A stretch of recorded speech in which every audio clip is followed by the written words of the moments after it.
ብራዘር አባቢ እንዴት ነሽ? አለን አባቴ። አማን ነው? አለን አለን አለሽ? አለን ይመስገን።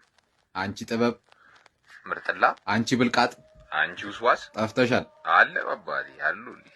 የአራድዬ ልጅ አሎ የአራዲቷ ልጅ። ኧረ አንቺ እርድና ኧረ ስራ አሪፍ ነው? ስራ ምንም አይልም ይመስገን። አሪፍ ነው ምንም አይልም። በት እየተባለ ነው። አዎ ፎክተክተሽ አይ ፈለጥ ቆረጥ እየተደረገ ነው። የስክላ ይመናሚ አይ አንቺ የሚመች እና አሎ ምን? እሺ ዛሬ ቅዳሜ እኮ ነው። ቅዳሜ ነው እባክህ ዛሬ።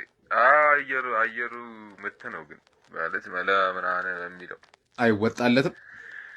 ያለ መላ ከፍታ ላሊቷ ወፊቷ ማሊቷ ወፈች ወፈናማ ወፈናማ አይ ማን አይ መች